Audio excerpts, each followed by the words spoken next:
IT ऐं वकार builders जे ताउन सां अहमद नवाज़ साहब मौजूद है जो एडवोकेट है, सोशल एक्टिविस्ट है। भला समाज में अॼुकल्ह कहिड़ा मामला ऐं कहिड़ियूं ख़राबियूं ॾिसो पिया ऐं कहिड़नि बल्कि ईअं चवां त इशूज़ से कमु कयो पिया? समाज जे अंदरि जाम सारियूं ख़राबियूं आहिनि जेके जेको आहे उनखे दुरुस्त करण जी ज़रूरत आहे।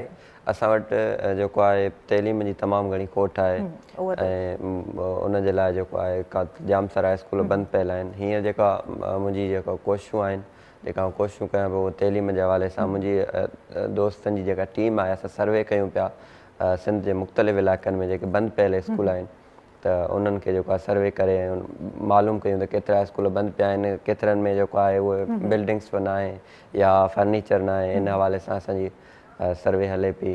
पहिरीं त इहो आहे जॾहिं असां वटि तइलीम शऊर ईंदो तॾहिं असांखे बहितरीअ जी तरफ़ वधंदासीं। बिल्कुलु, इहे असांजूं इन ते जेको आहे कमु हले पियो। उन खां अलावा जेको आहे ॿियो वकालत में प्रैक्टिस कयूं पिया ऐं कोशिशि कयूं पिया त जेको आहे कानून खे सुठे तरीक़े सां सम्झी करे ऐं कंहिं बहितरीअ जी तरफ़ वधूं। ॾिसूं था त किथे किथे जेको आहे लाभ जेको आहे उहो कंप्लीट न आहे ऐं जदीद जेके दौरु आहे उन हिसाब सां कुझु नयूं जेके शयूं आहिनि, अमेंडमेंट्स आहिनि, उन्हनि जी बि ज़रूरत आहे त वक़्त जे हिसाब सां जेको आहे उहे कयूं वञनि।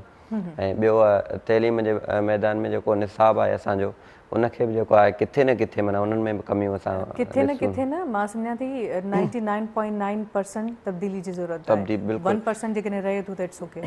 बिल्कुलु, नर्सरी खां वठी जेको असां वटि निसाब आहे उहो तमामु 50 साल पुराणो जेको आहे। अॼु जी जदीद दुनिया आहे ऐं साइंटिफिक जेके लाड़ा आहिनि उन्हनि खे मुतारिफ़ करण जी ज़रूरत आहे। मतिलबु जेको मां पढ़ियो आहे, हाणे मुंहिंजी जनरेशन उहो पई पढ़े, त हिन खां वॾो अलमियो तव्हां छा सम्झी सघो था त हिन टाइम में केतिरो कुझु चेंज थियो हूंदो ऐं दुनिया केतिरी तरक़ी कई हूंदी, पर असां वटि माना राग उहो ई आहे। बिल्कुलु, असां हथ में एंड्रॉइड जो सेट खणी वेठा आहियूं ऐं असां किताब में रेडियो जा करिश्मा था पढ़ूं, पोइ हिन खां वधीक ॿियो इल्मी छा हूंदो। सही, बहरहाल इहो अव्हां जो पंहिंजो ओपिनियन